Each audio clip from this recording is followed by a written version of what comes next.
Vamos a tener hoy la parte número 48 del tema La paz de Dios y vamos a dar inicio con una oración. Padre nuestro, una vez más nos ponemos en tus manos para que sea el Espíritu Santo el que nos guíe a toda la verdad, que nos ayude a entender ahora lo que vamos a empezar en el libro de Efesios, para que profundizando capítulo a capítulo vayamos pudiendo percibir todo lo que tú nos quieres revelar. Bendícenos, cuida de tu pueblo en todo el mundo, únenos en un mismo sentir, que todo te lo pedimos por el perdón de nuestros pecados en el nombre de Jesús. Amén. Bien, pues hoy toca el libro de Efesios. Estuvimos pensando que haremos capítulo por capítulo, cogeremos solo las partes más significativas, pero sabéis, es que cuando uno empieza a leer a Pablo y empieza a leer estas epístolas, hay muchas cosas que algunos tuercen para confusión. Y creo que es necesario que vayamos aclarando punto por punto de esas partes más difíciles, con lo cual prácticamente nos vemos obligados a tener que leer capítulo por capítulo.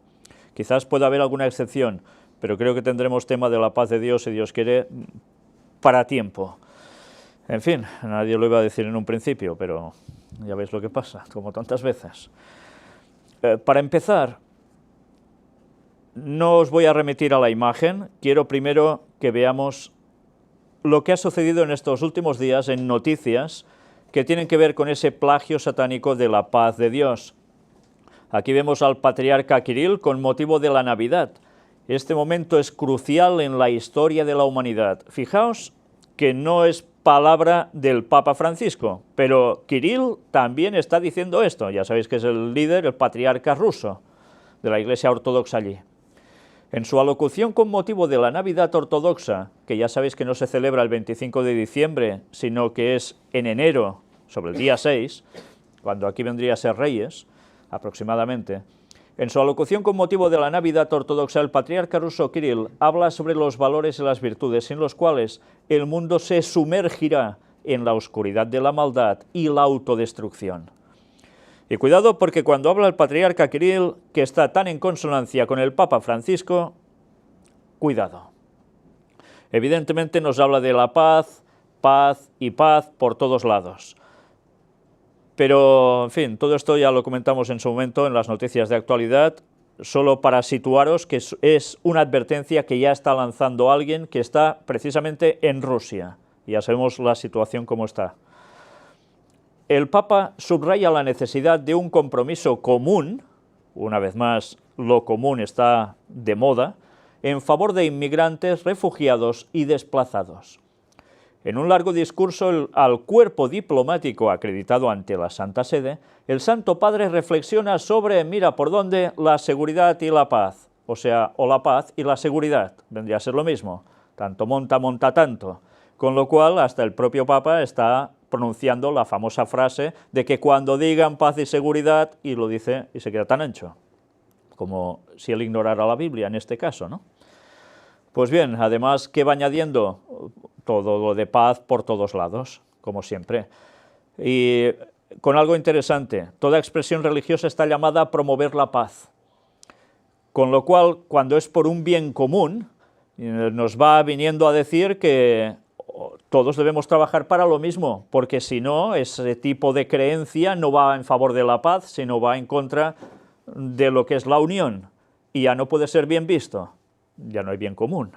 Cuidado, están poniendo ya las posiciones claras, y eso es lo que nos irá tocando de aquí breve tiempo.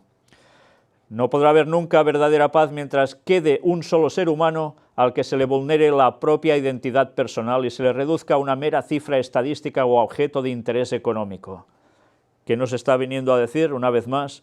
Que deberá haber un cambio de sistema económico en este mundo. Algo deberá cambiar para que esto pueda producirse y así estar bajo el paraguas de una autoridad moral como es el propio Papa. Y va hablando, como no, de paz, visión reductiva del hombre, etcétera, etcétera. Y ya veis que de paz, por hablar de paz, que no quede. Pero esto no es todo.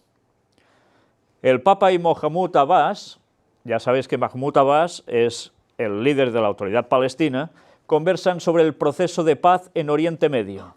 El presidente palestino visita al Papa y expresan su deseo de que se ponga fin a la violencia que causa sufrimientos inaceptables a la población civil y a una solución justa y duradera.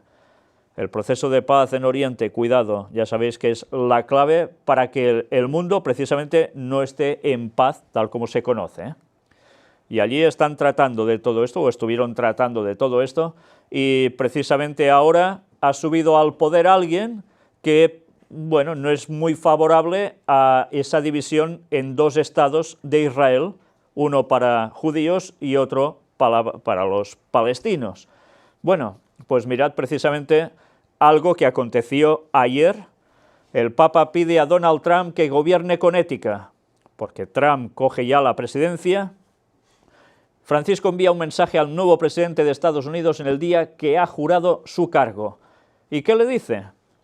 El Papa Francisco ha manifestado su deseo de que bajo el gobierno de Donald Trump el tamaño de Estados Unidos siga siendo medido sobre todo por sus preocupaciones por los pobres, los marginados y los necesitados, quienes, como Lázaro, se paran ante nuestra puerta. Así lo indica en su mensaje enviado al nuevo presidente de Estados Unidos en el día que ha jurado su cargo. En el texto el pontífice asegura así sus buenos deseos y oraciones para que Dios le conceda sabiduría y fortaleza en el ejercicio de su alto cargo. Por otro lado, el Papa recuerda que en una época en la que humanidad es acosada por graves crisis humanitarias que demandan respuestas previsoras y políticamente unidas, reza para que sus decisiones sean guiadas por la espiritualidad rica y los valores éticos. Una vez más, ya veis por dónde va, ¿eh? Que han dado forma a la historia del pueblo estadounidense y el compromiso de su nación por el avance de la dignidad humana y la libertad en todo el mundo. Es curioso que no cita como los jesuitas precisamente lo que querían era minar todo esto desde un principio en Estados Unidos. Y ahora las cosas parece que han cambiado, ¿no? Al menos aparentemente, claro. Con estos sentimientos, concluye Francisco, le pido al Señor que le conceda a usted y a su familia y a todo el amado pueblo estadounidense sus bendiciones de paz, concordia y toda la prosperidad material y espiritual. Tuvieron sus más y sus menos en campaña, ¿verdad? Pues ahora ya veis el mensaje de paz, concordia, etcétera, etcétera, diciéndole qué camino debe tomar la presidencia de Donald Trump, no solo para Estados Unidos, sino para el mundo en general. Pues esta va a ser la cuestión que seguramente nos va a dar mucho que hablar y tratar durante todos estos próximos años, si Donald Trump sigue ejerciendo la presidencia y tenemos al Papa por el otro lado. Ya sabéis que las profecías son claras. Algo debe acontecer entre Estados Unidos y el Vaticano, que de un modo claro va a marcar el sistema mundial, el nuevo orden mundial, nunca mejor dicho. Pues bien, como todo eso lo profundizaremos en el tema especial sobre Donald Trump, ya trataremos de ello en su momento, vamos a proseguir con el análisis de los textos del libro de Efesios. Pero antes de esto, mirad por dónde voy a recular imágenes y empiezo por esto. ¿Qué veis aquí? Una mujer, con los ojos cerrados, y algo sale como de su pensamiento o en su mente, que tiene que ver con luz, escritos. ¿Sabéis? En verdad, esta imagen la saqué de un lugar, o la extraje de un lugar que tiene que ver con el tema Om, ¿me entendéis? O sea, el tema tercer ojo. Pues bien, a pesar de todo, olvidando esto, sí que nos va a servir para ilustrar algo de lo que habla el capítulo 1 de Efesios. Y veremos, y nos va a dar pie a ver que cuando Pablo habla de algo en concreto allí, está haciendo referencia mucho más allá de lo que se podía pensar hasta hace poco tiempo. Y ya veremos por qué. Pero a su vez me gustaría que vieseis la imagen que hay justo a mi espalda, que es esta. ¿Y qué es esto? Evidentemente todos pensamos, una paloma, sí, vale, muy bien. Pero, ¿qué paloma? ¿Y por qué está dentro de algo rojo, como un tampón? un sello. ¿El sello de qué? ¿De la paloma? ¿Sello del Espíritu Santo? Por cierto, ¿habéis visto que la paloma sea blanca? No he ilustrado esto con una paloma blanca, Hablaremos de ello de aquí un momento. Mientras tanto, vamos a empezar con el análisis de los textos del libro de Efesios, capítulo 1. Pablo, apóstol de Jesucristo por la voluntad de Dios, a los santos y fieles en Cristo Jesús que están en Éfeso. Fijaos que ya se está dirigiendo a alguien en concreto, a los que están en Éfeso. He de deciros que hay manuscritos antiguos en los cuales no aparecen precisamente esta parte final que dice en Éfeso. Algunos aparecen en blanco, porque parece ser que esos manuscritos estaban hechos, copiados, para que circularan no solo por la iglesia de Éfeso, sino por todas las demás, porque se iban pasando las cartas, entonces se hacían copias y las iban repartiendo. Entonces cada uno debía interpretar un poco que podía ser también para ellos. Esto es lo que alegan algunos. Pero por el otro lado hay escritos que sí, que muestran que era en Éfeso, y dado el contexto de todo el escrito, da toda la sensación que verdaderamente sí, era para los efesios. Pero antes de iniciar ahora la continuación de la lectura, pensemos, ¿por qué era conocido Éfeso? Algo que aparece en la Biblia.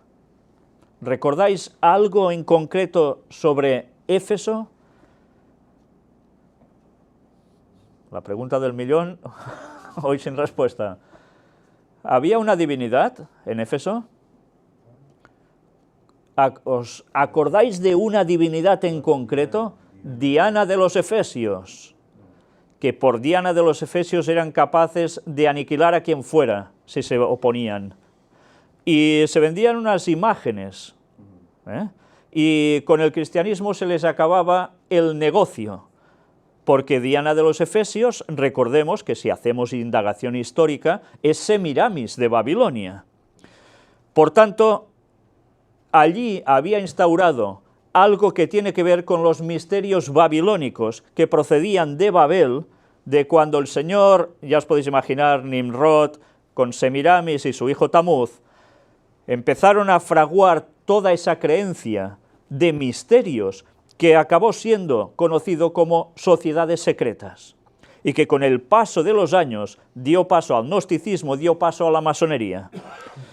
Pero también dio paso a algo más, y fue al mismísimo lugar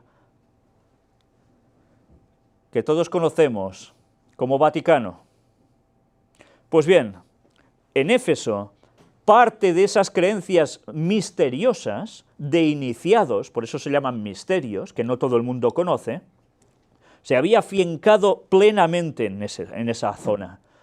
Y Pablo fue escribiendo a los cristianos de allí. Y los cristianos de allí sabían cuál era la adoración de ese lugar, y conocían que habían esos misterios. Pero los misterios, como siempre sucede, hemos de tener claro que para los que están puestos ahí dentro son una cosa, pero cuando se expresan hacia el público o hacia los que están adeptos a la cuestión, se dice otra cosa que en verdad no es lo que hay por detrás. Lo mismo que hace la Iglesia Católica. Muestra tema de Espíritu Santo, entre otras cosas, hoy solo voy a decir esto, no todas las otras cuestiones que predican, pero por detrás hay el culto de los misterios babilónicos a Semiramis. Por eso, no os pongo una paloma blanca, porque la paloma blanca precisamente viene del culto a Semiramis, no la paloma como oro bruñido, que es como describe Ellen White cuando se manifiesta el Espíritu Santo sobre Jesús en el momento del bautismo.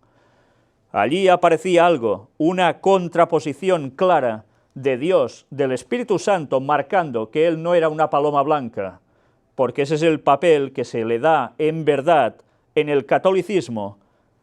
¿A quién? Al Espíritu Santo, vinculándolo con la paloma blanca, para decir que es Semiramis. Esos son los misterios iniciáticos. La mayor parte de católicos esto lo ignora totalmente, pero los que los están dirigiendo lo saben de sobras. Y el Papa, como sumo sacerdote de la religión babilónica, lo conoce de sobras. Pues bien, ya va siendo hora de decir las cosas claras. Y ante ese marco, Pablo escribe, teniendo en mentalidad muy claramente que en Éfeso había misterios iniciáticos de la diosa llamada Diana, que era Semiramis. Con esto en mente, mirad cómo debemos trasladarnos, antes de seguir aquí, a Apocalipsis. Si vamos al capítulo 2 de Apocalipsis, hay un mensaje a las 7 iglesias, ¿verdad? Empieza así prácticamente el libro de Apocalipsis. Y la primera de las iglesias a las que es dirigido un mensaje de las 7, ¿cuál es? Éfeso. ¿Por qué? Porque Éfeso representa a esos primeros cristianos que empezaron muy bien, pero que empezaban a tener ya problemas dentro. Vamos al libro de Apocalipsis, no va a aparecer en imagen, por tanto, si estáis en vuestros hogares, coged la Biblia para que veáis que no estamos inventando nada, y vayamos a Apocalipsis capítulo 2, versículo 1 hasta el versículo 7. El texto dice: escribe al ángel de la iglesia en Éfeso, el que tiene las 7 estrellas en su diestra, el que anda en medio de los 7 candeleros de oro, dice esto. ¿Quién es el que tiene las 7 estrellas y los 7 candeleros? Es Cristo. Por cierto, hoy no vamos a desglosar todo lo que vamos a leer aquí, porque cuando lleguemos a tratar sobre todo el libro de Apocalipsis, capítulo por capítulo, allí mostraremos bastantes más cosas. Yo conozco tus obras y tu arduo trabajo y paciencia. ¿Les está diciendo algo negativo o positivo? Conozco tus obras y tu arduo trabajo y paciencia. ¿Un arduo trabajo y paciencia es positivo o negativo? Es totalmente positivo. Y que no puedes soportar a los malos. ¿Eso es positivo o es negativo? Es positivo. Y has probado a los que se dicen ser apóstoles. Interesante, ¿eh? Probaron a algunos que se decían ser apóstoles, ¿pero lo eran? Pero había que probarlos. Ahora imaginaos cuando hay tantas iglesias protestantes, sobre todo tipo pentecostales, que están diciendo, se autodenominan como soy el apóstol tal. ¿Pero qué estás diciendo? Pues a los apóstoles hay que probarlos. Y mirad por dónde dice, y no lo son, y los has hallado mentirosos. ¿Y cómo sabían ellos cuáles eran los buenos de los malos, los verdaderos de los falsos? Pues evidentemente, recordamos un texto, ¿no? A la ley y al testimonio. Si no dijeren conforme a esto es porque no les ha amanecido. Por tanto, si se decían ser apóstoles, pero transgredían alguno de esos mandamientos o de las enseñanzas de Cristo, evidentemente no podían ser auténticos apóstoles. Pero, ¿qué sucedió? Que empezaron las infiltraciones. Empezaron los problemas con los gnósticos. Recordemos que ya lo vimos también en Gálatas. Pues aquí Pablo ya les está diciendo, habéis hecho muy bien, porque no os habéis conformado con que venga alguien y os diga cosas embelesadoras, que os cautiven, y habéis aceptado directamente, sino que los habéis probado y habéis hallado que son falsos. Bueno, para hacer eso verdaderamente hace falta una base bíblica, ¿eh? Porque si no, ya estás. Y has sufrido, y has tenido paciencia. Sufrieron y tuvieron paciencia. ¿Positivo? Hombre, sufrir nunca parece ser positivo, pero evidentemente para la cuestión espiritual muchas veces es positivo. Y has tenido paciencia, han aguantado. Y has trabajado arduamente por amor de mi nombre.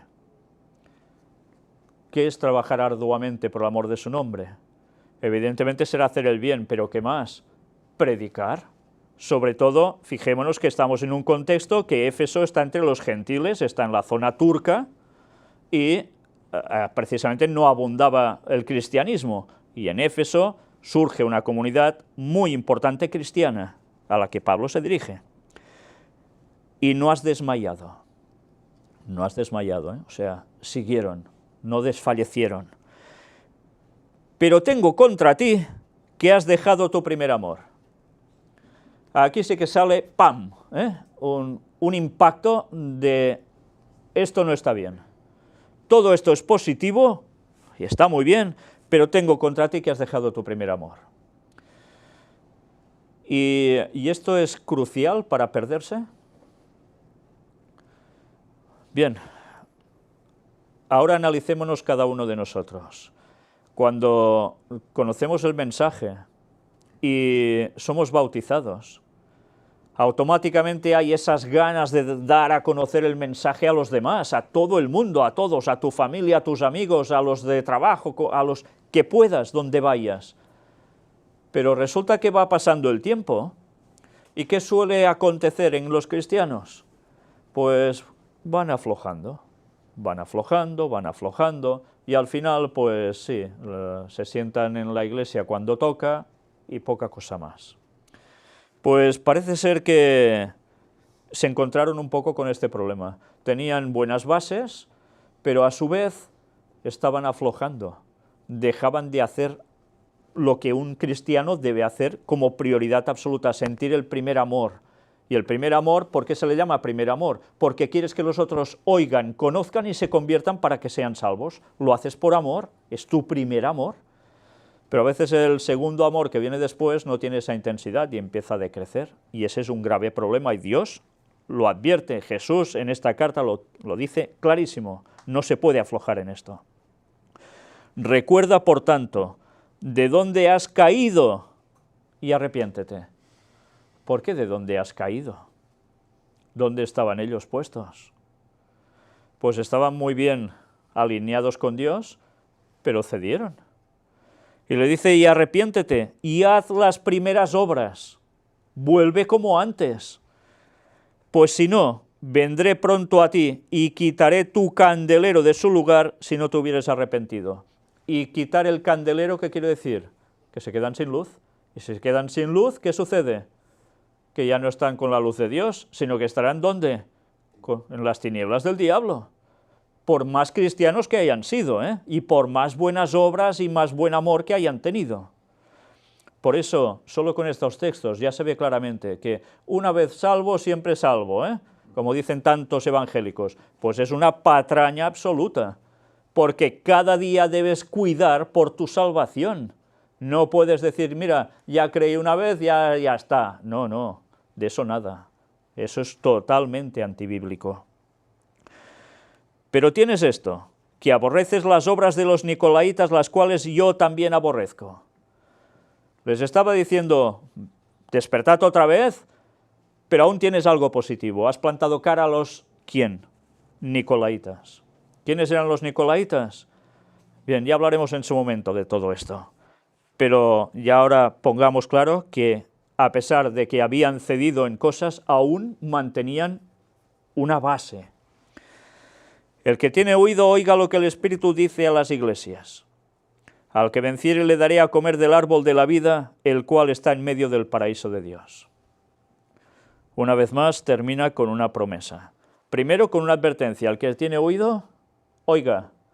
Nada de eso de que, como decíamos en la escuela sabática, hablar, ¿y qué pasa? No quieren oír, se tapan los oídos. ¿Qué hacen los niños cuando se les quiere dar una orden o unas pautas y no quieren saber, incluso entre ellos? Empiezan así y no solo eso, se tapan los oídos, sino que empiezan a hablar ellos, bla, bla, bla, para no oír nada de lo que les digan. Bueno, pues esa actitud tan infantil sigue siendo algo que acontece a nivel espiritual en todo el mundo. Al que venciere le daré a comer del árbol de la vida, el cual está en medio del paraíso de Dios. ¿Qué les está diciendo? Pues que si sigues bien, ¿dónde irás a parar? Al cielo, que es donde está el paraíso de Dios. Y después, evidentemente, con todo lo que vendrá 1000 años después en la tierra, etcétera, etcétera. Pues ya estamos situados en la cuestión de Éfeso. ¿Qué aconteció? Esto es lo que les escribe Juan por mensaje directo de Jesús. Pero ahora vayamos a lo que Pablo les escribió, sabiendo todas estas circunstancias. Gracia y paz a vosotros, de Dios nuestro Padre y del Señor Jesucristo. Una vez más, ya veis, gracia y paz. Sobre gracia hemos hablado ya muchas veces y la paz igual lo está deseando. La gracia, la salvación gratuita dada por Dios, esa misericordia, que la tengan ellos, y la paz de Dios, la auténtica. Bendito sea el Dios y Padre de nuestro Señor Jesucristo, que nos bendijo con toda bendición espiritual en los lugares celestiales en Cristo. Y aquí algunos dicen, y ya empezamos con polémicas, bendito sea el Dios y Padre de nuestro Señor Jesucristo. Esto quiere decir que Jesucristo es inferior a Dios Padre. Es generado por Él, es creado de algún modo, etcétera, etcétera. No nos está diciendo esto. Dios y Padre de nuestro Señor Jesucristo, ¿por qué? Porque cuando se manifiesta como Jesucristo, la segunda persona de la divinidad, cuando viene a nacer en Belén, se encarna y ora al Padre para darnos un ejemplo, para mostrarnos ese sentido de familia humana con contacto plenamente divino, que es lo que tanto necesitamos, nada que ver en todo lo que otros derivan. Que nos bendijo con toda bendición espiritual en los lugares celestiales en Cristo. ¿Cómo nos puede bendecir espiritualmente en los lugares celestiales en Cristo? ¿De qué modo? ¿Dónde estaba Cristo cuando Pablo estaba escribiendo esta epístola? Que seguramente estaba encarcelado, ¿eh? Pues Cristo está en el cielo, ¿no? Y nosotros no estamos en Cristo, por tanto estamos disfrutando de los lugares celestiales en Cristo, porque es la promesa, como decía en Apocalipsis, tendrán el ¿qué? El árbol de la vida. Por tanto, podemos participar ya de la vida ahora, aunque ciertamente se pasaría por la muerte, pero después habría la vida eterna. Según nos escogió en Él antes de la fundación del mundo, para que fuésemos santos y sin mancha delante de Él. Y aquí tenemos el otro grave problema, que incluso salieron parte del protestantismo, se basó en este texto, la predestinación. Ya estamos. Fijaos cómo llevamos 4 versículos y ya estamos teniendo problemas por todos lados, porque si nos ponemos a malinterpretar de aquí puede salir de todo. Según nos escogió en Él antes de la fundación del mundo. Quiere decir que si ya somos salvos es porque Él lo predestinó antes y otros se van a perder porque Él lo predestinó expresamente antes. O sea que a unos nos ha creado para ser salvos y a otros nos ha creado para que nos perdamos. Eso es un absurdo. Una vez más, la predestinación en este caso no funciona así. Dios sabe con anticipación quién va a ser salvo y quién no.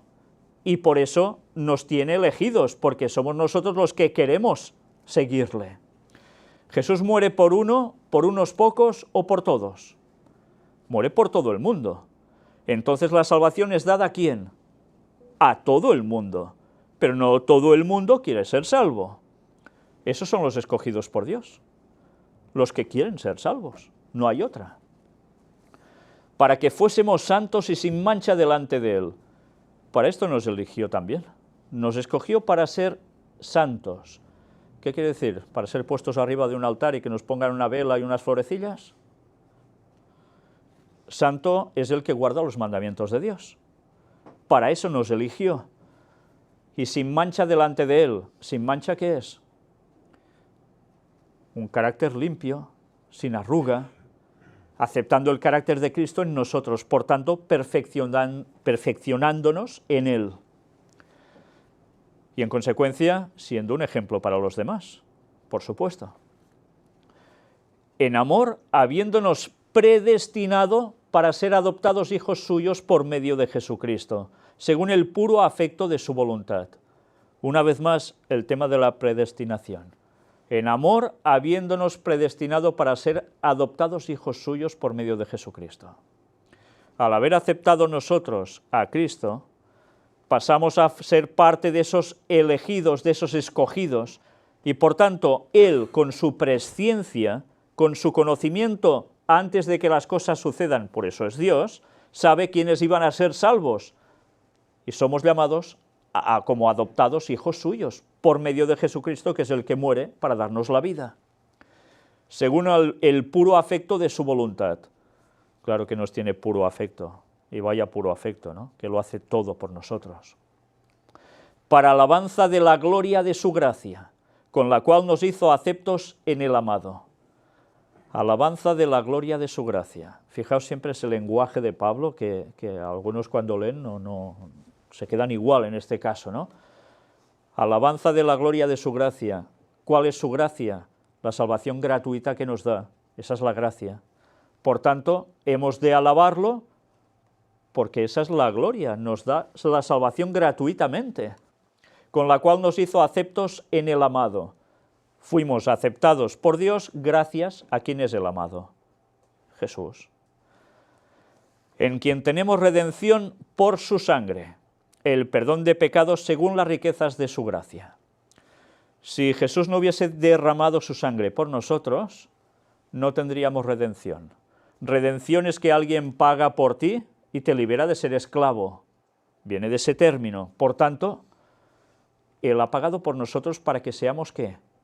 Libres, pero a su vez, en consecuencia, el libre que ha sido comprado por Cristo, ¿a quién va a servir a partir de entonces? A Dios.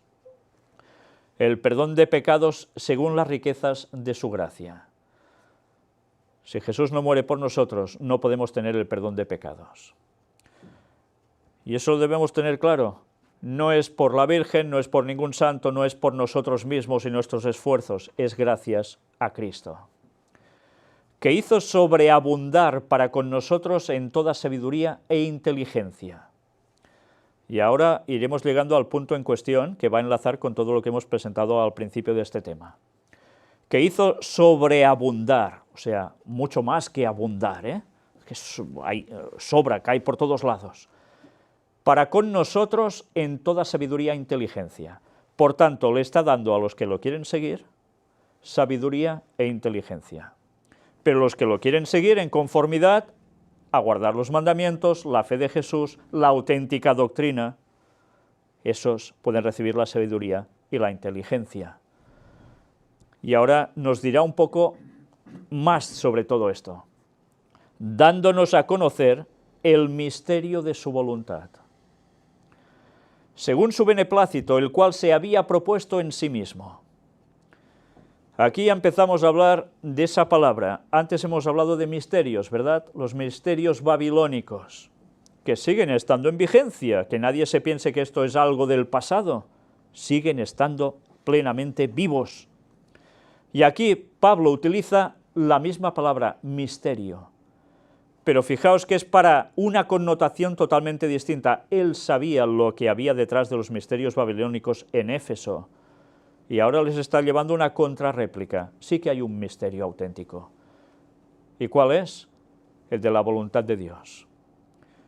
¿Y cómo sabemos ese misterio de la voluntad de Dios? Dice, dándonos a conocer. Nos lo da a conocer. Él, Dios. ¿Y para qué todo eso? Según su beneplácito, porque Él quiere, el cual se había propuesto en sí mismo de reunir todas las cosas en Cristo. Este es el gran misterio. El misterio que no sabía nadie en el mundo, ni en el universo, ni en ninguna parte. Sobre todo, imaginaos, antes de hacer el mundo, Él ya tenía claro que habría algo. Y es que pasaría el pecado, pasarían grandes desgracias, pero al final habría una solución. Todos volveríamos a estar reunidos en Cristo. Ese era el misterio desde las edades eternas. Dios, con su presciencia, su preconocimiento, sabía todo lo que pasaría antes de que surgiera. Y ese misterio es el que se da a conocer al hombre. Y se da a conocer a través de la palabra de Dios. Y, como no, directamente con Cristo. En la dispensación del cumplimiento de los tiempos. ¿Cuándo es esto de reunir todas las cosas en Cristo en la dispensación del cumplimiento de los tiempos? Así las que están en los cielos como las que están en la tierra. ¿En qué momento sucede esto? ¿Un cumplimiento de los tiempos? Evidentemente podemos pensar, es cuando Jesús nace, se cumplen unos tiempos marcados por profecía. Vale, esa es una primera parte. Podemos pensar, es cuando Jesús muere en la cruz, que está marcado también por profecía. Sí, también, pero no del todo. Aún hay más. Jesús asciende a los cielos. ¿Y qué hacen los cielos? está haciendo una labor, y en esa labor es para nosotros, hacia el pueblo suyo. ¿Ese es el cumplimiento de los tiempos? ¿Donde se juntan cielos y tierra? En parte, pero no se ha consumado aún. ¿Cuándo es el momento en el cual se cumple la dispensación de los tiempos? En su segunda venida. A partir de allí, ¿qué sucede? Las que están en los cielos, las que están en la tierra, todas las cosas quedan unidas. Porque es la segunda venida de Jesús. Se coge a su pueblo y ¿qué hace? Se lo lleva. Por tanto, estamos viendo como el gran misterio es todo el plan de salvación del hombre, hasta que al fin se consuma en la segunda venida de Jesús. Pero evidentemente aún habrá más, porque después de esos 1000 años en el cielo y todo destruido aquí, menos Satanás y sus ángeles, cuando se desciende en la Nueva Jerusalén, hay la resurrección de los impíos, el querer atacar y destruir al Dios y al pueblo de Dios allí. ¿Y qué sucede? El fuego que desciende de Dios y aniquila para siempre a todos los impíos de todas las épocas, incluidos Satanás y sus ángeles. ¿Y qué hay después? La recreación. Y allí sí que ya estamos plenamente unidos, cielos y tierra, de un modo absoluto, lo de Dios con el ser humano. ¿Dónde estará el trono de Dios entonces? En esos momentos. Ya estará para siempre más en la tierra. Por tanto, es el momento ya definitivo de esa unión. En él, asimismo, tuvimos herencia, habiendo sido, mira por dónde otra vez, predestinados conforme al propósito del que hace todas las cosas según el designio de su voluntad. ¿La herencia en quién la tenemos? En Cristo. ¿Qué herencia? La vida eterna, todo lo que nos espera. Y nos dice, habiendo sido predestinados conforme al propósito del que hace todas las cosas según el designio de su voluntad. ¿Quién es el que hace todas las cosas según el designio de su voluntad? Es Dios. Por tanto, una vez más, somos predestinados, porque la predestinación es la salvación para todo el mundo, pero como no todos la quieren, solo habrá unos que van a ser predestinados para esa salvación, los elegidos. Y ahora vamos a entrar en algo que nos servirá para mostrar alguna otra cuestión. A fin de que seamos para alabanza de su gloria, nosotros los que primeramente esperábamos en Cristo, seamos para alabanza de su gloria. ¿Para quién? Cuando alguien se convierte, ¿dónde hay alegría? En el cielo. Cuando hay una conversión, los ángeles tocan sus arpas y cantan alegres porque alguien se ha entregado a Cristo. Evidentemente en la tierra también, ¿eh? Si uno tiene a conocidos que saben que se ha entregado a Cristo y están en la fe, pasan alegría, por supuesto. Nosotros los que primeramente esperábamos en Cristo. ¿Quiénes eran los que primeramente esperaban en Cristo? Los discípulos.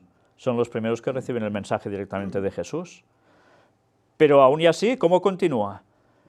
En él también vosotros. Fijaos que aquí ya los añade a ellos, a los gentiles, judíos que habían sido conversos también, en Éfeso los añade en esa alabanza de la gloria de Dios. En él también vosotros, habiendo oído la palabra de verdad, el evangelio de vuestra salvación, y habiendo creído en él, fuisteis sellados con el Espíritu Santo de la promesa. Y aquí vamos a ver, una vez más, esas connotaciones, ese paralelismo que surge precisamente, mira qué casualidad, con la escuela sabática que estamos tratando y con tantas cosas que hemos tratado sobre el Espíritu Santo.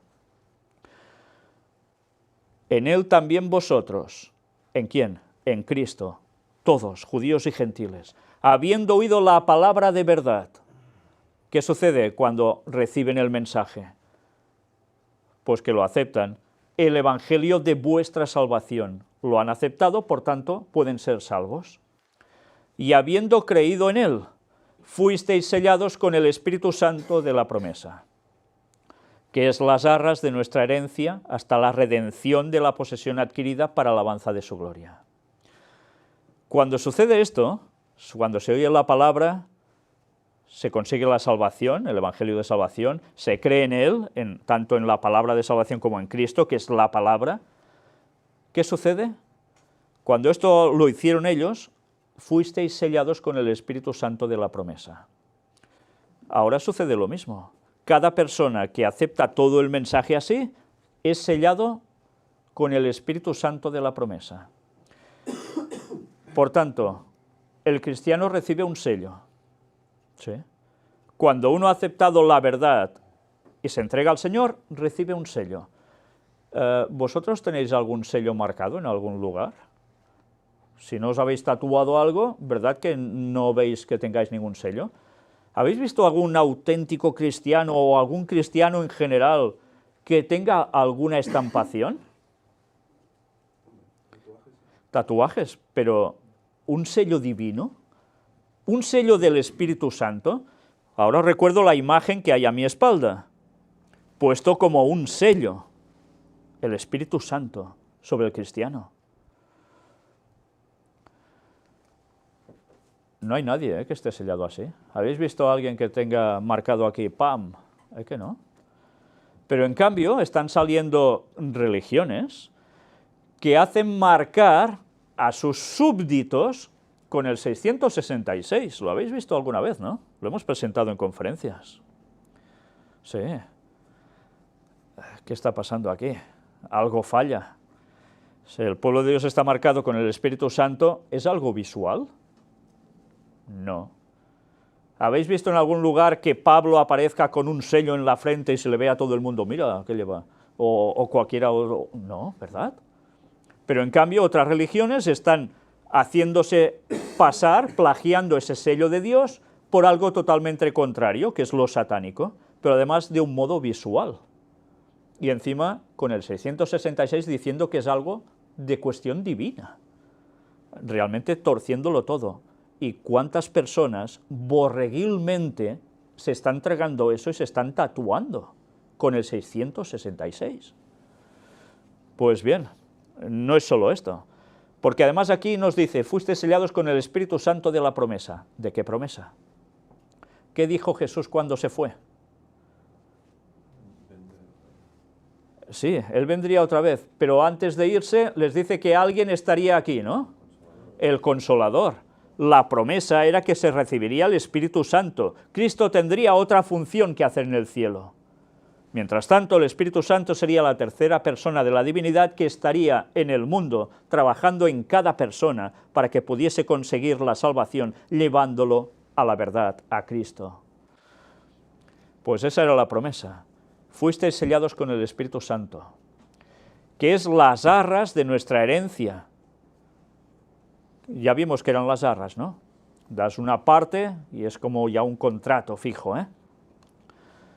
Por tanto, es una salvación garantizada si tienes ese sello del Espíritu Santo hasta la redención de la posesión adquirida. Por tanto, hasta que por fin consigamos que nos dé toda la plena salvación en la vida eterna con todo, para alabanza de su gloria. Una vez más, todo es para alabanza de Dios. Sí, es una entrega a cuenta que desde luego allí se queda, ¿eh? Sí, sí. Pues bien, ahora vemos que hay sello del Espíritu Santo. Mirad un texto paralelo para entender un poco mejor todo esto. Segunda de Timoteo, capítulo 2, versículo 19, escrito también por el apóstol Pablo. Pero el fundamento de Dios está firme, teniendo este sello. Conoce el Señor a los que son suyos, y apártese de iniquidad todo aquel que invoca el nombre de Cristo. Por tanto, tener ese sello, ¿qué sello? El sello del Espíritu Santo, marcado en un auténtico cristiano. ¿Qué sucede? Conoce el Señor a los que son suyos, porque los tiene sellados. Imaginaos, hay un montón de gente. Vas pasando como en un desfile militar, imaginaos, todos allí puestos en firmes y pasan revisión de tropas, ¿no? ¿Y qué sucede cuando ven a alguno que está un poco desaliñado? Pues tiene un problema, ¿eh? Queda marcado, le sucede algo en consecuencia. Pero en este caso, en la cuestión divina es al revés. Hay un sello marcado para cosa positiva. Y Dios es capaz de mirar a todos y decir, este está sellado, es mío. Este tiene el sello del Espíritu Santo, me pertenece. Pero irá mirando otros y no llevarán el sello de Dios. ¿Y cómo sabe Dios entonces quién es de él para ser salvo y no? Si no se ve, ¿verdad que no lleváis el sello estampado? ¿Cómo lo sabe Dios? Pues es algo que no se ve, pero que los ángeles evidentemente sí sabrán, porque alguien va a servir para llevarnos hasta el lugar donde Cristo venga en la segunda venida, porque Él no pisará en tierra, seremos llevados hacia arriba y luego nos iremos. Pues bien, ahora veremos un poco todo esto. Conoce el Señor a los que son suyos, y apártese de iniquidad todo aquel que invoca el nombre de Cristo, porque si llevas el sello del Espíritu Santo, no puedes estar puesto en temas inicuos, de iniquidad, no puedes. No puedes andar con un pie aquí y otro allá, o estás con Cristo o no lo estás. Y hay que luchar duramente, muchas veces por eso. Pues ahora ya sabemos que hay un sello, que es el del Espíritu Santo, que marca a los de su pueblo, los que conseguirán la salvación. Una cita aclaratoria de Ellen White. En el comentario bíblico adventista del séptimo día, tomo 7a, aparece esto, haciendo referencia a Ezequiel capítulo 9. Pero atención, porque tiene que ver con lo que estamos viendo. Una señal que leen los ángeles. Y se cita Efesios 1:13, que es lo que hemos visto. ¿Cuál es el sello del Dios viviente que es colocado en las frentes de su pueblo? En las frentes, ¿eh? ¿Por qué en las frentes? Porque a Dios se le sirve, empezando ¿por dónde? Con la mente, por tanto en la frente. Es una señal que pueden leer los ángeles, pero no los ojos humanos, pues el ángel exterminador debe ver esa marca de redención. ¿Por qué el ángel exterminador debe ver la marca de redención? Porque si el ángel exterminador ve la marca de redención en uno, ¿qué hará? ¿Lo va a exterminar? No, al contrario, se lo va a saltar. ¿Qué sucedió en Pascua en Egipto? Marcaban sangre en el dintel de la puerta.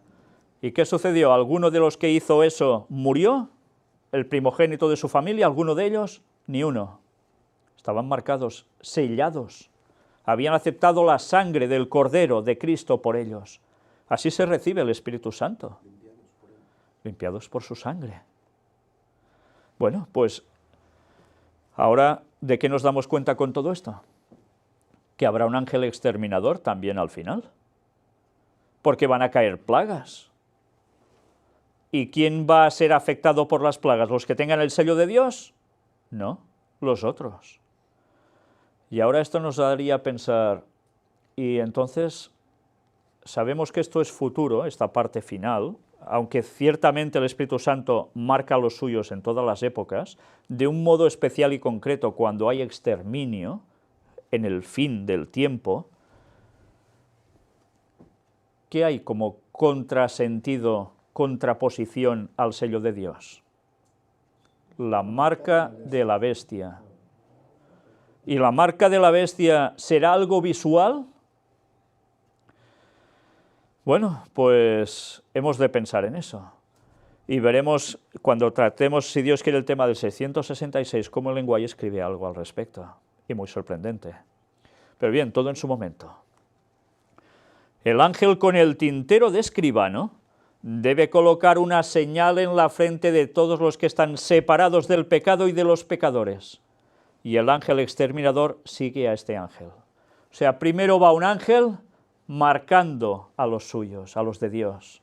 Y después pasa el otro ángel exterminador y sabe a quién tiene que tocar y a quién no, ¿eh?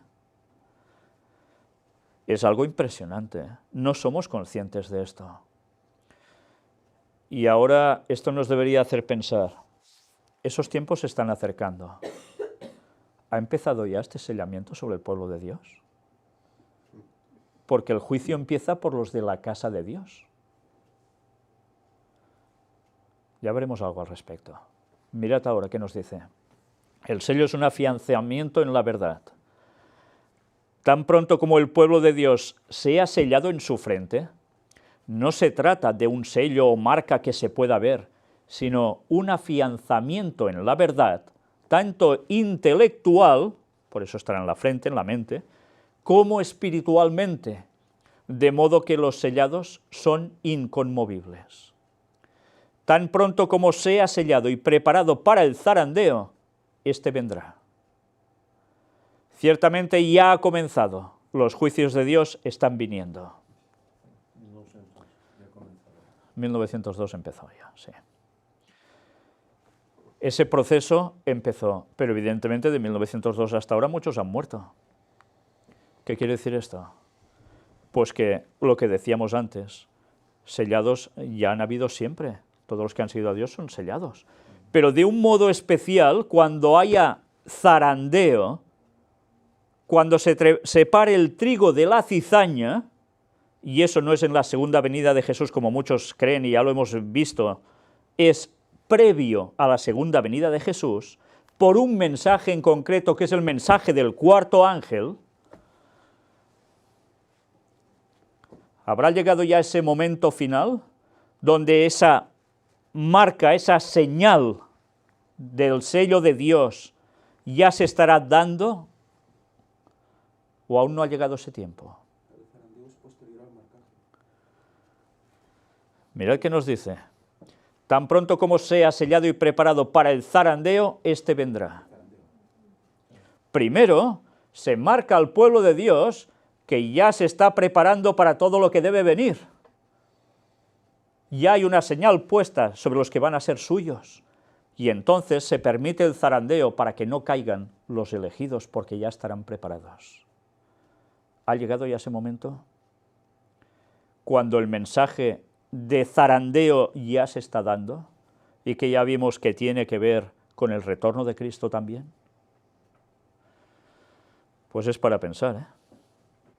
Porque recuerdo cuando éramos, bueno, yo un niño y tú un joven, Josep, adolescente, cuando se nos instruía bíblicamente, nos decían, hemos de pensar si nuestro nombre ya está pasando en los libros del cielo, porque no sabemos si ya van por los vivos. Pues es para pensar, ¿eh? Porque este momento ya está aquí. ¿Sí? Y hay algunos predicadores, ¿no?, que van diciendo, ¿qué estarás haciendo cuando te toque a ti? ¿Le podéis pasar un micro? Que así se oirá mejor. Sí. Espero que esté conectado. Hay un predicador que va diciéndole, ¿qué estarás haciendo tú? ¿Qué pensamiento estarás teniendo tú cuando te toque a ti pasar el juicio, ¿no? Y estarás pasando ese juicio y estarás pensando algo malo, ¡pam!, y has caído. Entonces yo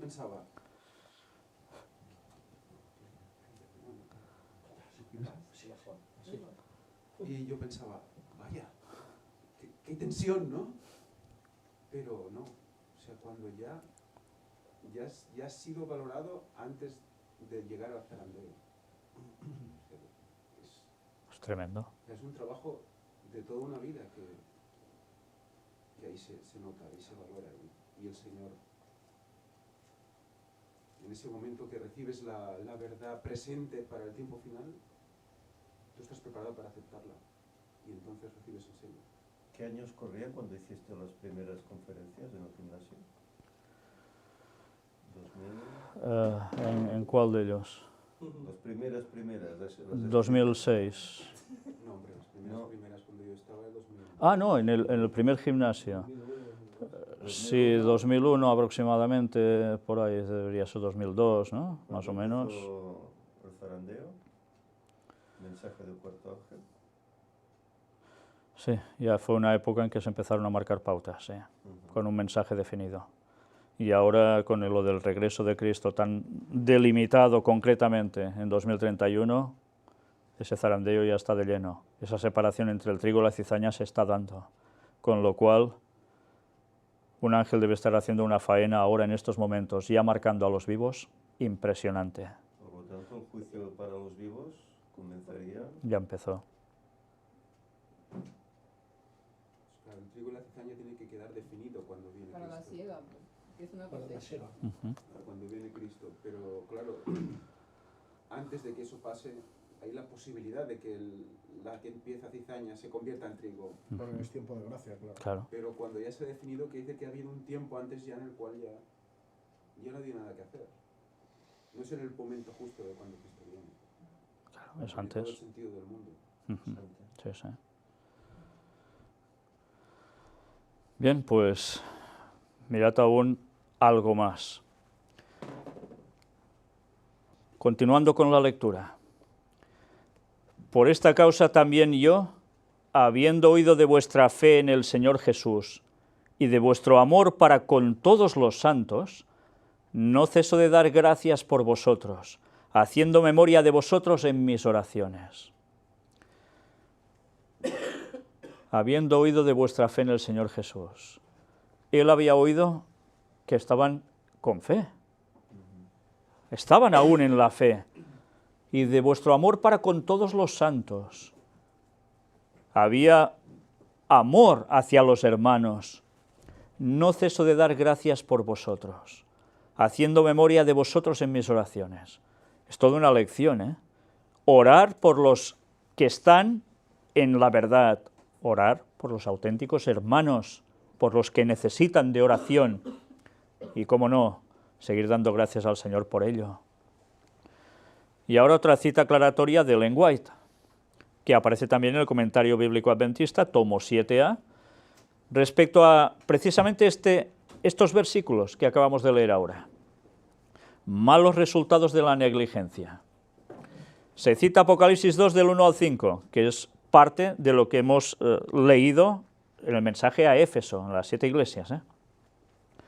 En este pasaje se resumen las condiciones para ser aceptados por Dios. La primera experiencia de la iglesia de Éfeso la indujo a buenas obras. Dios se deleitaba en el hecho de que su iglesia reflejaba la luz del cielo al revelar el Espíritu de Cristo en ternura y compasión. Todo iba bien, ¿eh? Y Dios feliz con esto. El amor que moraba en el corazón de Cristo, el amor que lo movió a entregarse como sacrificio por la humanidad y a sufrir con paciencia el reproche de los hombres, hasta el punto de ser llamado diablo, el amor que lo impulsó a hacer prodigiosas obras de curación durante su ministerio.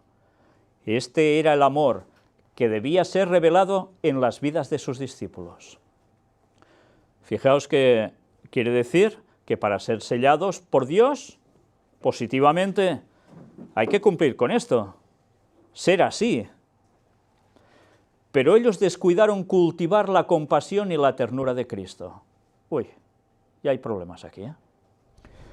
Cultivar la compasión y la ternura de Cristo. Ya no se cultivó. Y si una cosa no se cultiva, ¿se puede cosechar? Ah, problema, ¿eh?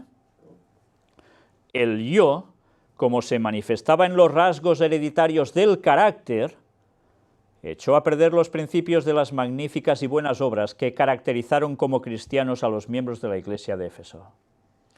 Empezaron muy bien, pero dejaron de cultivar lo que debían y el ego, el yo, se les subió a la cabeza. ¿Y qué sucedía entonces? Echó a perder los principios de las magníficas y buenas obras que caracterizaron como cristianos a los miembros de la iglesia de Éfeso. Ya no habían principios tan magníficos ni esas buenas obras. Lo que se estaba generando era todo lo peor ya en consecuencia.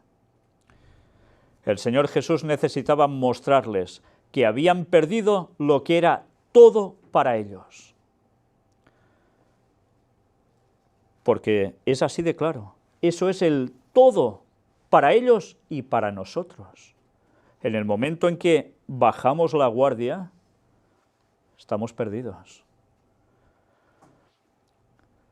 El amor que impulsó al Salvador a morir por nosotros no fue revelado en su plenitud en la vida de ellos, y por lo tanto no podían honrar el nombre del Redentor. si en su propio carácter no manifestaban el carácter de Cristo, que es ese amor y haciendo las cosas bien, en consecuencia, ¿qué les sucedía? Que no podían honrar el nombre del Redentor. Y al perder su primer amor, se aumentó su conocimiento de teorías científicas originadas en el padre de la mentira. Una vez más vuelvo con lo que hemos empezado. ¿Qué les está diciendo en el fondo Pablo? Y Ellen White nos lo está mostrando. Conocimiento de teorías científicas originadas en el padre de la mentira. Hay conocimientos científicos, entre comillas, que provienen de Satanás, no de Dios, y que son transmitidos también a través de sociedades secretas. Pablo estaba haciendo referencia a esos misterios continuamente, y que por desgracia ahora surgen esas nuevas teorías científicas. Y vaya teorías que están saliendo, que si la Tierra es plana y tantas cosas más. Y que se quieren fundamentar en textos bíblicos para eso, que la Tierra es el centro del universo y algunas cosas más.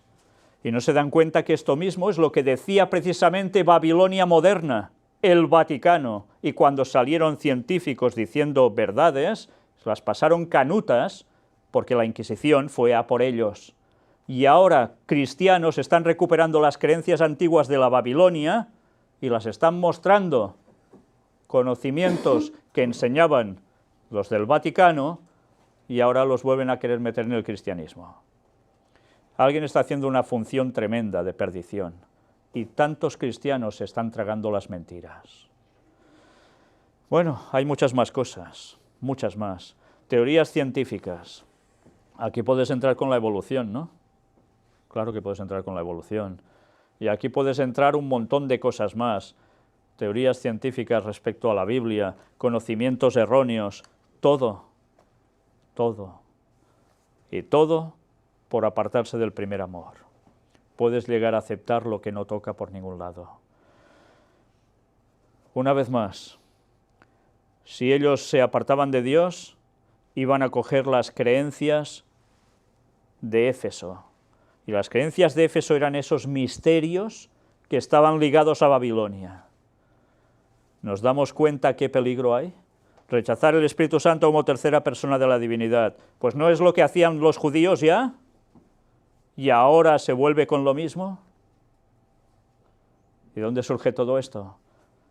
¿Y esos judíos que rechazaban estos conocimientos, en qué creían? Pues en lo mismo, en los conocimientos ocultos de Babilonia. Y aún hay que quieren preferir siguiendo los conocimientos científicos de Babilonia en vez de la palabra clara de Dios. ¿Cuántos van a ser arrastrados a la perdición? ¿Cuántos? El texto aún continúa y finaliza así. Para que el Dios de nuestro Señor Jesucristo, el Padre de gloria, os dé espíritu de sabiduría y de revelación en el conocimiento de Él, porque esta es la clave de todo, el conocimiento de Dios. Cuando el conocimiento auténtico se tergiversa, ¿dónde vas a parar? No será el espíritu de sabiduría y de revelación de Dios precisamente el que te va a mostrar esas cosas. Solo hay dos posibilidades que entren espíritus en ti, o es el Espíritu Santo o es el otro, y el otro es precisamente de Satanás, diciéndonos cristianos, cuidado, Y está hablando a Éfeso, eran cristianos. Por tanto, ¿qué hemos de pedir? Sabiduría, espíritu de sabiduría y de revelación en el conocimiento de Él, en esa unión con Dios plena. Alumbrando los ojos de vuestro entendimiento. ¿Ahora entendéis esa imagen primera de portada? Alumbrando los ojos, ¿de dónde? De vuestro entendimiento. Para que sepáis cuál es la esperanza que Él os ha llamado y cuáles las riquezas de la gloria de su herencia en los santos, que es la vida eterna. Esa es la esperanza que tiene el cristiano, estar al lado de Dios y de todos los santos por todas las épocas, y los ángeles y los seres creados de otros mundos que jamás han pecado, alumbrando los ojos de vuestro entendimiento. ¿Por qué Pablo utiliza esta frase? Una vez más se estaba dirigiendo a los efesios. Una vez más los cultos mistéricos o misteriosos de Babilonia tenían que ver con ese tercer ojo, el conocimiento oculto, esa glándula pineal por donde les entraban conceptos y espíritus y visiones y demás. Lo mismo que en la nueva era, lo mismo que siguen creyendo. ¿Quién? Masones, sociedades secretas. No ha cambiado nada, todo es lo mismo, sigue lo mismo. Y Pablo sabía que estaba escribiendo algo que ellos conocían, porque habían estado en Éfeso. Pero fijaos, ¿qué hace? Lo gira totalmente. Y muestra algo, evidentemente, hay ojos de entendimiento. Claro que sí, y ya lo vimos en los temas de puertas dimensionales. Satanás lo que ha hecho es plagiar los verdaderos conceptos de Dios por donde te entra, te habla, y lo pasó a las cuestiones satánicas. Por eso los misterios que vienen desde Cam, después del diluvio, que ya arrastró de antes del diluvio, y lo ha ido transmitiendo por generaciones y civilizaciones a lo largo de todos estos años, de 4500 años después del diluvio. ¿Cómo entendemos las cosas? Cuando sabemos algo de la historia, cuando sabemos el tema de sociedades secretas, cuando sabemos el mensaje del cuarto ángel que engloba tantas cosas. Si no, hay conceptos que aún no terminaríamos de entender. Hay alguien que dice que Jesús ya vino. Una religión dijo que Jesús ya vino en 1914. Pero que solo se le podía ver con los ojos del entendimiento. ¿Os suenan? Sí, los testigos de Jehová. Con los ojos del entendimiento. Ah, claro, pues como Pablo habla de los ojos del entendimiento, los alumbra y, claro, podías percibir que ya estaba aquí. Pero la Biblia nos dice que cuando venga, todo ojo le verá y los que le traspasaron. Nada de ojos de entendimiento, visualmente, de un modo claro. Mirad qué fácil es tergiversar los textos de Pablo, y los testigos de Jehová lo están haciendo, y eso les enseñan aún a sus feligreses. Con lo cual, ¿a qué están dando culto? ¿A qué ojo de entendimiento se refieren? Fijaos, al del lado oscuro, realmente grave. Y si supieran que su fundador era un masón, entenderían el por qué les han enseñado estas cosas. Vaya diferencia. ¿Y cuál la supereminente grandeza de su poder para con nosotros, los que creemos, según la operación del poder de su fuerza? La diferencia, todo lo que nos da Dios, la cual operó en Cristo, resucitándole de los muertos y sentándole a su diestra en los lugares celestiales. ¿Dónde está Cristo? En el cielo, sí. ¿Y la diestra qué significa? Autoridad. Bíblicamente significa autoridad. No quiere decir que esté sentado todo el rato allí y ya está. No, estar a la diestra significa que habría autoridad en él. En los lugares celestiales, dice, sobre todo principado y autoridad y poder y señorío. Cuando en la Biblia ya sabemos que se habla de principado y autoridad y tal, ¿a qué nos hace referencia? A los ángeles de Dios, tanto buenos como malos, los que están en las regiones celestes. Es autoridad absoluta sobre todos. Y sobre todo nombre que se nombra, no solo en este siglo, sino también en el venidero. No estaba diciendo, no para el año 60 más o menos cuando se escribió esta epístola, sino para el 160, no está diciendo esto. Cuando se habla del siglo venidero, quiere decir lo que viene al fin de los tiempos, hasta el final, todo eso. Y sometió todas las cosas bajo sus pies, y lo dio por cabeza sobre todas las cosas a la Iglesia. A Cristo lo dio por cabeza de todos nosotros, de su Iglesia, la cual es su cuerpo, la plenitud de aquel que todo lo llena en todo. Una vez más, nos equipara a Cristo con la cabeza y la Iglesia con el cuerpo. Una unión perfecta. ¿Alguna cabeza quiere estar sin cuerpo? ¿El cuerpo quiere estar sin cabeza? Sería absurdo, ¿no? Bueno, pues, en definitiva, debemos estar unidos con Cristo, de todas, todas. Y la plenitud de aquel que todo lo llena en todo. Dios nos llena en todo. El cristiano sabe que lo tiene todo estando con Cristo. Y tiene además la cuestión de las regiones celestes, en los lugares celestiales, que estamos en Cristo, ¿no? Y si Cristo está en el cielo, ¿dónde podemos estar nosotros entonces?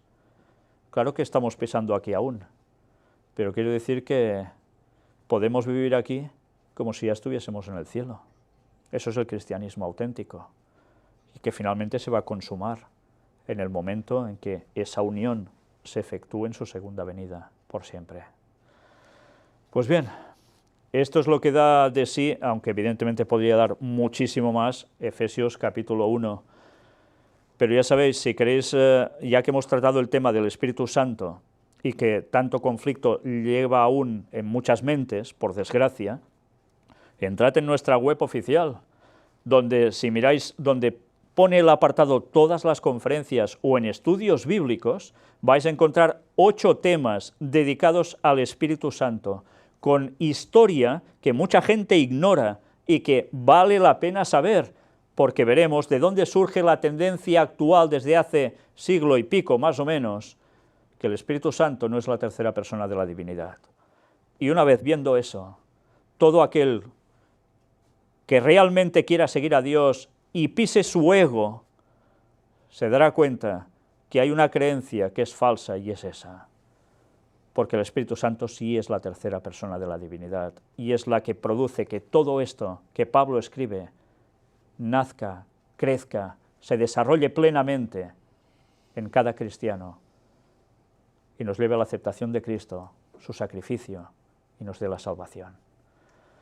Que Dios nos ayude en todo esto, porque ahora vamos a entrar en Efesios 2. Y en Efesios 2 vamos a ver un vínculo directo de todo lo que escribe Pablo a los Efesios, que tiene que ver de un modo radicalmente directo con la paz de Dios, una vez más. Y todo esto que hemos venido leyendo, en definitiva, esta es la auténtica paz de Dios. O estamos en la plena verdad, o no estamos en la paz de Dios. Porque cada error nos va a llevar a otro error, y nos puede llevar a la perdición, y nos estamos jugando la vida eterna. ¿Queremos ser sellados por Dios o queremos ser sellados con esa marca de la bestia? Porque al final, por más que nos creamos que ya estamos y sabemos lo que vendrá, como un error doctrinal lo mantengamos, Satanás nos va a tumbar. Y eso es una evidencia y es una realidad. Que Dios nos ayude a estar firmes en la verdad y que el Espíritu Santo nos lleve a toda la verdad, no a medias. Amén. Vamos a concluir con una oración.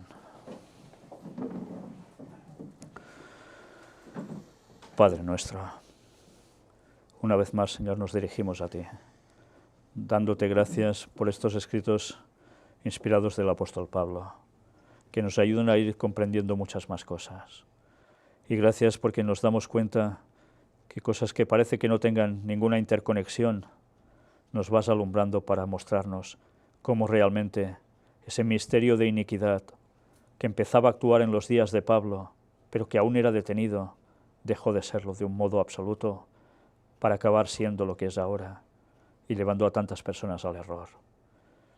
Te queremos pedir que nos des fuerzas para vivir el cristianismo tal como tú quieres, para que podamos ser sellados por ti, por el Espíritu Santo, y que nos ayudes a saber confrontar las artimañas del diablo, a saberlas discernir y a saber creer la verdad para hacer frente y defenderla como tú quieres, Señor, para que más personas la conozcan y la sigan y puedan ser salvas también. Ayúdanos a mantener ese primer amor, que nunca nos desaparezca, y que lo hagamos todo por tu causa para que el mensaje llegue a muchísimas más personas. Y si nos hemos de sacrificar en sentido material o como sea, que lo hagamos, Señor. Que nuestro ego no nos pueda, nuestro orgullo, nuestro egoísmo. Ayúdanos a ser luz para todos. Une a tu pueblo y ayúdanos a estar firmes en este zarandeo. Perdona nuestros pecados. En el nombre de Jesús te lo pedimos todo. Amén. Amén.